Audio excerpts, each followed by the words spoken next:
السلام عليكم ورحمة الله وبركاته. بسم الله والحمد لله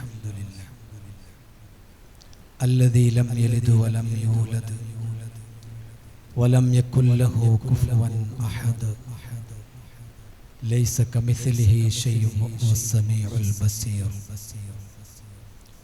الصلاة والسلام عليك يا سيدي يا رسول الله خذ بيدي قلت حيلتي أدركني يا حبيب الله.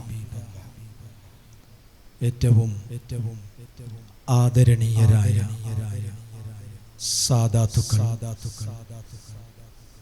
പണ്ഡിതന്മാർ, മുതഅല്ലിം സുഹൃത്തുക്കൾ, പ്രിയപ്പെട്ട സഹോദരങ്ങളെ, സുഹൃത്തുക്കളെ, ആമുഖം നീട്ടാതെ ഒന്ന് രണ്ട് കാര്യങ്ങൾ മാത്രം പറഞ്ഞുകൊണ്ട് നാമൊക്കെ ഖാജാത്തങ്ങളുടെ മദ്ഹ് ഓതി മഹാനായ സയ്യിദ് അവറുകളുടെ ദുആ പ്രതീക്ഷിച്ചു നിൽക്കുകയാണ്. അതുകൊണ്ട് തന്നെ ഒന്ന് രണ്ട് കാര്യങ്ങൾ മാത്രം സൂചിപ്പിച്ച് ഞാൻ നിർത്തുകയാണ്. 2-ാം തീയതി മുതൽ നടന്നു വരുന്ന പരിപാടിയുടെ സമാപന ദിവസമാണ് ഇന്ന്. മഹാനായ ഖാജ സുൽത്താനുൽ ഹിന്ദ് മുഹീദ്ദീൻ അബ്ദുൽ ഖാദിർ മുഈനുദ്ദീൻ അൽ ജിസ്തി അൽ അജ്മീരി ഖദ്ദസല്ലാഹു സിറഹുൽ അസീസ് അവിടുന്ന് ഖുറാസാനിലെ സജസ്ഥാൻ എന്ന് പറയുന്ന പ്രദേശത്ത് ഹിജ്റ 522 ജനിച്ച് അവിടെ തന്നെ വളർന്ന് ഏകദേശം 561 ഹിജ്റ വർഷത്തിൽ ഹബീബായ സയ്യിദുൽ വജൂദ് മുഹമ്മദ് മുസ്തഫ സല്ലല്ലാഹു അലൈഹി വസല്ലം തങ്ങളുടെ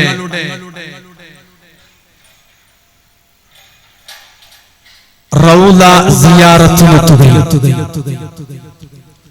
ഹബീബായ തങ്ങളുടെ വിശുദ്ധ മദീനയിൽ പരിശുദ്ധ റൗള ശരീഫ് സിയാറത്ത് ചെയ്തുകൊണ്ടിരിക്കുന്ന സമയത്ത് ഹബീബായ തങ്ങളിൽ നിന്നുള്ള വിളിയാളമുണ്ടാവുകയും ഹബീബായ തങ്ങളുടെ നിർദ്ദേശപ്രകാരമാണ് മഹാനായ ഖാജാ തങ്ങള് നമ്മുടെ രാജ്യമാകുന്ന ഇന്ത്യ മഹാരാജ്യത്തേക്ക് എത്തിയിട്ടുള്ളത്. നാം നേരത്തെ ഇവിടെ പാരായണം ചെയ്ത മൗലിദിൽ വളരെ വിശദമായ ആ വിഷയം സൂചിപ്പിക്കുന്നുണ്ട്. ഹിജ്റ 561 അന്നൊരു മുഹറം മാസത്തിലാണ് മഹാനായ ഖാജാ തങ്ങള് ഹബീബായ നബി സല്ലല്ലാഹു അലൈഹി വസല്ലം തങ്ങളുടെ നിർദ്ദേശപ്രകാരം റൗള ശരീഫിലെത്തിയപ്പോൾ ഹബീബായ തങ്ങൾ ഫനാദാഉ മിൻ റൗളത്തിൽ മുശറഫ ഹബീബായ തങ്ങൾ റൗള ശരീഫിൽ നിന്ന് ഖാജാ തങ്ങളെ വിളിച്ച് വഅമറഉ ബിദ്ദഹാബി ഇലൽ ഹിന്ദ് അവിടുന്ന് ഇന്ത്യയിലേക്ക് പോകണം, ഹിന്ദുസ്ഥാനിലേക്ക് പോകണം. വഖാല സല്ലല്ലാഹു അലൈഹി വസല്ലം അല്ലാഹുവിന്റെ മുത്തുനബി പറഞ്ഞു അൻത വലിയുൽ ഹിന്ദ് വസുൽത്താനുഹാ അവിടുന്ന് ഇന്ത്യയുടെ വലിയാണ്, ആ ഇന്ത്യയുടെ രാജാവാണ്, സുൽത്താനാണ് എന്ന് പറഞ്ഞുകൊണ്ട് ഹബീബായ മുത്തുനബി വഅറാഉ ബൽദത അജ്മീർ അജ്മീർ എന്ന് പറയുന്ന പ്രദേശം കാണിച്ചു കൊടുത്തുകൊണ്ട് ഹബീബായ തങ്ങൾ പറഞ്ഞു ലാക മസ്കനുക വമദ്ഫനുക അവിടുത്തെ താമസ സ്ഥലം അജ്മീറ, അവിടുന്ന് മറവിട്ട് കിടക്കുന്നത്, മരിച്ചു കിടക്കുന്നത്, വഫാത്തായി കിടക്കുന്നത് പരിശുദ്ധ അജ്മീരിലാണെന്ന് പറഞ്ഞുകൊണ്ട് ഹബീബായ മുത്തുനബി സല്ലല്ലാഹു അലൈഹി വസല്ലമ തങ്ങളാണ് മഹാനായ ഖാജാ തങ്ങളെ ഈ ഇന്ത്യ മഹാരാജ്യത്തേക്ക് പറഞ്ഞയച്ചിട്ടുള്ളത്. എന്റെ പ്രിയപ്പെട്ടവർ, ഈ സമയത്ത് ഈ വർത്തമാനകാല അന്തരീക്ഷത്തില് ആ പരിശുദ്ധമായ ദർഗയെയും അതുപോലെ തന്നെ പരിസരത്തുള്ള പള്ളിയെയും പരിശോധന നടത്തണമെന്നും മറ്റും പറയുമ്പോൾ മുസ്ലിമീങ്ങളായ നമുക്ക് ആദിയുണ്ട്, ആശങ്കയുണ്ട്, ബേജാറുണ്ട്, സങ്കടങ്ങളുണ്ട്. എന്നാൽ എന്റെ പ്രിയപ്പെട്ടവർ ആലോചിക്കണം, ഇന്ത്യയുടെ സുൽത്താനായി ഈ ഇന്ത്യ മഹാരാജ്യത്തേക്ക് മഹാനായ ഖാജാ തങ്ങളെ പറഞ്ഞയച്ചിട്ടുള്ളത് മഹാനായ സയ്യിദുൽ വജൂദ് മുഹമ്മദുർ റസൂലുള്ളാഹി സ്വല്ലല്ലാഹു അലൈഹി വസല്ലമ തങ്ങളാണ്. ആ തങ്ങളാണ് അവിടുന്ന് പ്രഖ്യാപിച്ചത് റൗദ ശരീഫിൽ വെച്ചുകൊണ്ട്. അവിടുത്തെ താമസം അജ്മീരിലാണ്. അവിടുത്തെ മദ്ഫന് ഖബറടക്കപ്പെടുന്ന ഖബർ ശരീഫ് അതും പരിശുദ്ധമായ അജ്മീരിലാണെന്ന് ഹബീബായ തങ്ങൾ പറഞ്ഞതുകൊണ്ട് ഒരിക്കലും ആ പരിശുദ്ധമായ ഖബർ ശരീഫ് തുറക്കാനോ അതിനു വേണ്ടി ഒന്നും പ്രവർത്തിക്കാൻ, അതിനെ അവിടുന്ന് നീക്കം ചെയ്യാൻ ഒരു ശക്തിക്കും സാധ്യമല്ല എന്നത് ഹബീബായ തങ്ങളുടെ ഈ പ്രഖ്യാപനത്തിൽ നിന്ന് നമുക്ക് മനസ്സിലാക്കാൻ കഴിയും. കാരണം അവിടുത്തെ ഖബർ ശരീഫ് അവിടുന്ന് മരണം വരെ, അവിടുന്ന് ഖിയാമത്ത് നാൾ വരെ ആ പരിശുദ്ധമായ അജ്മീരിലാണ് അന്തിയുറങ്ങുക എന്നാണ് ഹബീബായ തങ്ങൾ പറഞ്ഞിങ്ങോട്ടേക്ക് പറഞ്ഞയച്ചത്. എന്റെ പ്രിയപ്പെട്ടവർ ആലോചിക്കണം, ആ ഖാജാ തങ്ങളുടെ പേരിലുള്ള ഈ പരിപാടി സംഘടിപ്പിക്കപ്പെടുമ്പോ നമ്മളൊന്ന് ആലോചിക്കേണ്ടത്, ഹിജറ 522 ജനിച്ച് ഹിജറ 633 അവിടുത്തെ 111 വയസ്സിൽ ഈ ലോകത്തോട് വിട പറഞ്ഞു പോയ മഹാനായ ഖാജാ തങ്ങളില്ലയോ, അവർക്ക് വേണ്ടിയാണ് നമ്മൾ ഇവിടെ ഒരുമിച്ച് കൂടിയത്. അവരുടെ മദ്ഹുകളാണ് നമ്മൾ ഇവിടെ പറഞ്ഞത്. അവർക്ക് വേണ്ടിയാണ് നമ്മൾ ലക്ഷക്കണക്കിന് കാശുകൾ ചെലവ് ചെയ്തത്. ഈ സമയത്ത് എന്റെ പ്രിയപ്പെട്ടവരെ ആലോചിക്കണം, എന്തുകൊണ്ട് അങ്ങകലെ ഇറാനിൽ ജനിച്ച് അതേ പരിശുദ്ധമായ അജ്മീരിലെത്തി വർഷങ്ങൾക്ക് മുമ്പ്, നൂറ്റാണ്ടുകൾക്ക് മുമ്പ് മറവിട്ട് കിടക്കുന്ന മഹാനായ ഖാജാ തങ്ങള് പരിശുദ്ധമായ റൗദ ശരീഫ് കഴിച്ചാൽ, അതുപോലെ വിശുദ്ധ ഹറം കഴിഞ്ഞാൽ ഏറ്റവും ആളുകൾ ഒരുമിച്ച് കൂടുന്നതും ഒഴുകിക്കൊണ്ടിരിക്കുന്നതും പരിശുദ്ധ അജ്മീരിലേക്കാണ്.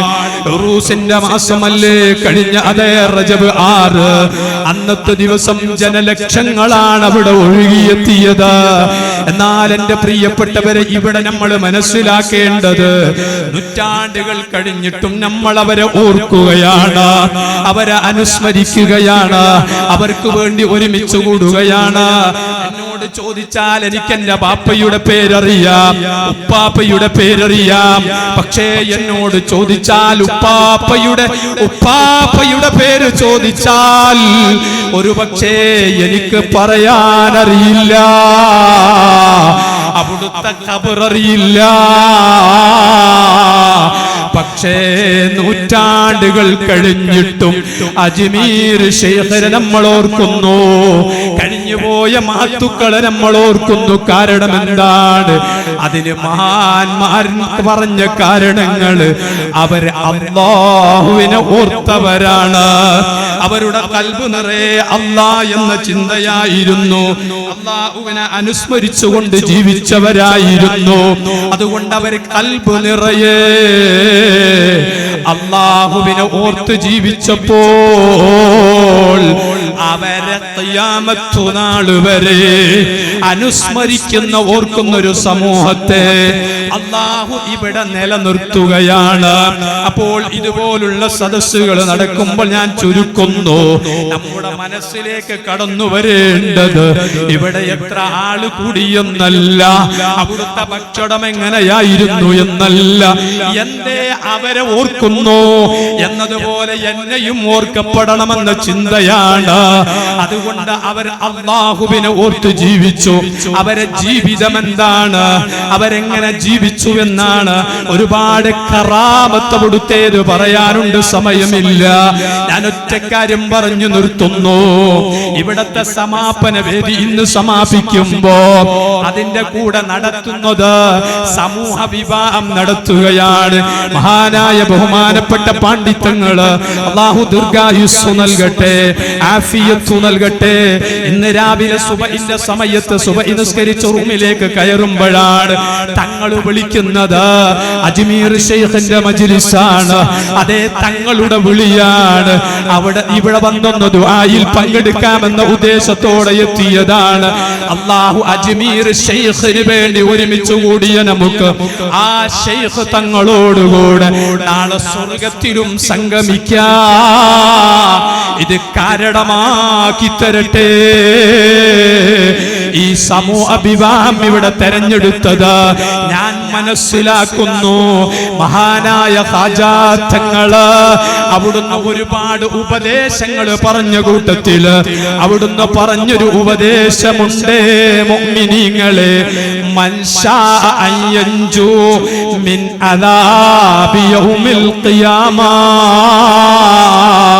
ഖാജാ തങ്ങളുടെ പ്രയോഗമാണ്, അവിടുന്ന് പഠിപ്പിച്ചതാണ്.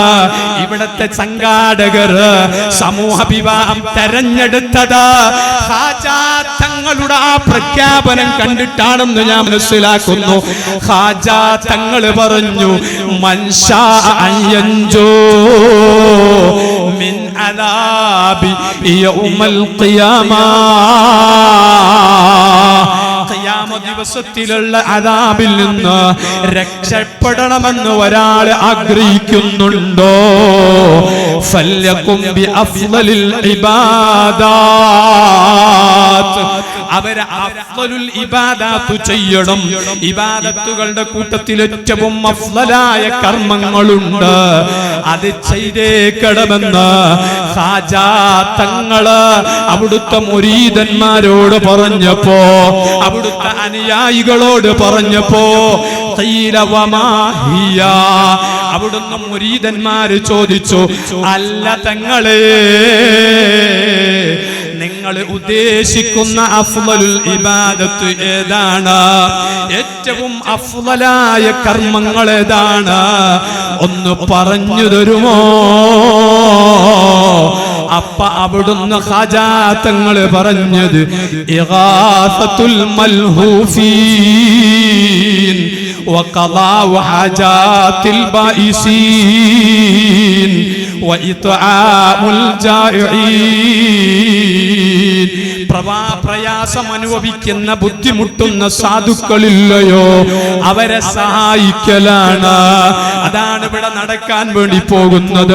വിശന്നവർക്ക് ഭക്ഷണം കൊടുക്കലാണ്, രോഗികളെ ശുശ്രൂഷിക്കലാണ്, ഇങ്ങനെ തുടങ്ങി സാധുക്കളെ ചേർത്തു വെക്കലാണ്.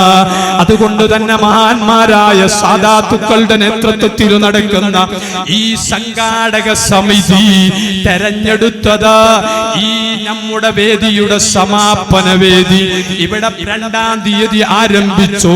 3-4 സ്ഥലങ്ങളിലായി, ഇവിടെയും കുമ്പക്കോടും പാണ്ടിയിലും മാണിമൂലയിലുമായിട്ട് 3-4 സ്ഥലങ്ങളിലായി നടന്നു. അതേ ഒരുപാട് പ്രഭാഷണങ്ങൾ നടന്നു, ക്ലാസുകൾ നടന്നു. കൂട്ടത്തില് ഉമ്മമാർക്ക് വേണ്ടി, സഹോദരിമാർക്ക് വേണ്ടി മയ്യിത്ത് പരിപാലന പ്രാക്ടിക്കൽ ക്യാമ്പും ഇവിടെ സംഘടിപ്പിച്ചിട്ടുണ്ട്. അതിനുവേണ്ടി മാസങ്ങൾക്ക് മുമ്പ് എന്നെ വിളിച്ചുവിടെ എന്റെ വൈഫിനെ ഇവിടെ ക്ലാസ്സിന് വേണ്ടി ബുക്ക് ചെയ്തിരുന്നു. അങ്ങനെ മാസങ്ങൾക്ക് മുമ്പ് തന്നെ പ്രചരണം ആരംഭിച്ച പരിപാടി ഇന്ന് സമാപിക്കുമ്പോൾ ഒരു വാക്ക് പറയട്ടെ, നമ്മുടെ ഈ സദസ്സ് അജ്മീരിലേക്കൊന്ന് ചേർത്തു വെക്കണം. മഹാനായ സയ്യിദ് കുഞ്ചില തങ്ങള് അല്ലാഹു ആഫിയത്ത് നൽകട്ടെ. അവിടുത്തേക്ക് തിരക്കുള്ളത് കൊണ്ട് ഞാൻ നീട്ടുന്നില്ല. ഔറംഗസീബ് രാജാവ് അവിടുന്നതാ അജ്മീർ ഷരീഫിലേക്ക് സിയാറത്തിന് വരുന്നു. എന്റെ പ്രിയപ്പെട്ടവരെ, അജ്മീരിലേക്ക് മനസ്സു തിരിച്ചാൽ, മനസ്സൊന്ന് ചേർത്ത് വെച്ച് ചോദിച്ചാൽ, ഇഖ്ലാസോടെ ചോദിച്ചാൽ അല്ലാഹ് തരാത്തതൊന്നുമില്ല. കാരണം അജ്മീരിൽ കിടക്കുന്നത് മുത്തുനബിയുടെ ഖലീഫയാണ്, മുത്തുനബി പറഞ്ഞയച്ച ആളാണ്. ഔറംഗസീബ് രാജാവ് സിയാറത്തിനെത്തി. അങ്ങനെ സിയാറത്ത് കഴിഞ്ഞ് പുറത്തിറങ്ങിയിട്ട് ഷാജഹാൻ മസ്ജിദിലേക്ക് നീങ്ങുമ്പോൾ ഇത് പറഞ്ഞു നിർത്തുകയാണ്. അവിടത്തേക്ക് നീങ്ങുമ്പോ, മസ്ജിദിലേക്ക് നീങ്ങുമ്പോ വഴിമധ്യതാ ഒരാളിങ്ങനെ ഇരിക്കുന്നു. രണ്ട് കണ്ണിനും കാഴ്ചയില്ല. രണ്ട് കണ്ണിനും കാഴ്ചയില്ലാത്ത മനുഷ്യന് അങ്ങനെ ഇരുന്ന് പൊട്ടിക്കരഞ്ഞ് ദുആ ചെയ്യുന്നു, ദുആ ഇരക്കുന്നു. ആ സമയത്ത് ഔറംഗസീബ് രാജാവ് ചോദിച്ചു, അത്രേ, എന്താ നിങ്ങളുടെ പ്രശ്നം എന്താണ്? എന്റെ രണ്ട് കണ്ണിനും കാഴ്ചയില്ല.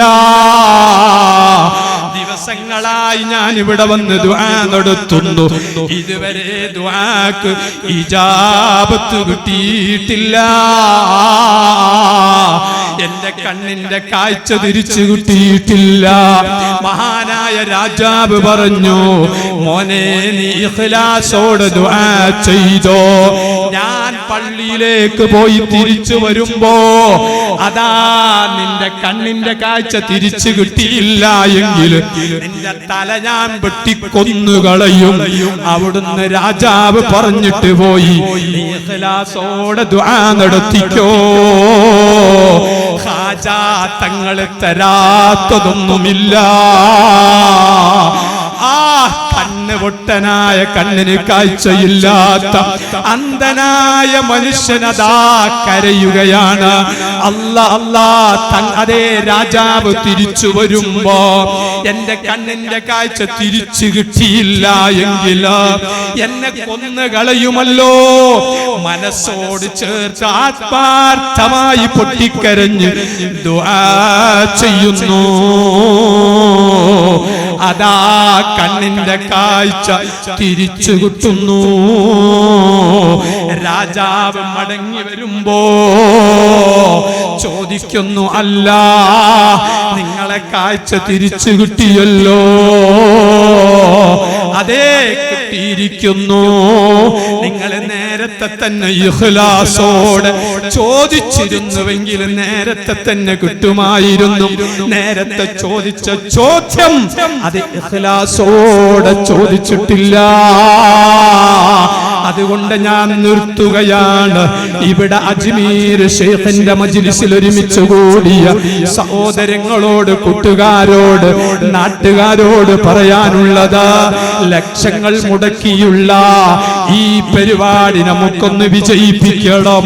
അതിന് ആത്മാർത്ഥമായി തങ്ങൾ ദുആ ചെയ്യുമ്പോ ഒന്ന് ആമീൻ പറഞ്ഞ് നമ്മുടെ മനസ്സിലെ പ്രശ്നങ്ങളുണ്ട്, മാരാരോഗങ്ങളുണ്ട്, അതേ പ്രയാസങ്ങളുണ്ട്, അതൊക്കെ നമുക്കൊന്ന് മാറിക്കിട്ടണം എന്ന മനസ്സോടെ ദുആയിൽ പങ്കെടുത്തോ.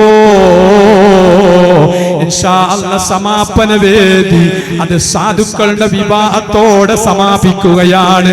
മഹാന്മാരായ ബഹുമാനപ്പെട്ട മുത്തന്നൂർ തങ്ങളടക്കം, മാണി ഉസ്താദ് അടക്കമുള്ള വലിയ നേതൃത്വം നമ്മുടെ നാട്ടിലേക്ക് കടന്നു വന്ന് അതേ 10 ദിവസം നീണ്ടു നിൽക്കുന്ന പരിപാടി ഇന്ന് സമാപിക്കുന്നു. അർഹമുർറാഹിമായ രാജസയ്യിദായ മാലിക്കുൽ മുലൂക്കായ അല്ലാഹ്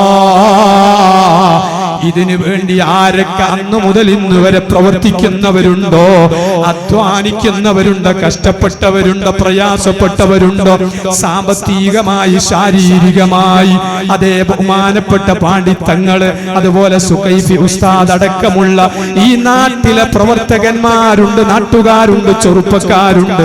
എല്ലാവർക്കും നീ ഹാജാ തങ്ങളോടൊപ്പം ഞങ്ങൾക്കെല്ലാവർക്കും സ്വർഗത്തിൽ ഒരുമിച്ച് കൂടാൻ നീ തൗഫീഖ് നൽകണേ അല്ലാഹ്. ബിറഹ്മതിക യാ അർഹമർ റഹീമീൻ. എല്ലാവരും ദുആ ചെയ്യണമെന്ന വസിയത്തോടെ അസ്സലാമു അലൈക്കും വറഹ്മത്തുള്ളാഹി വബറകാതുഹു.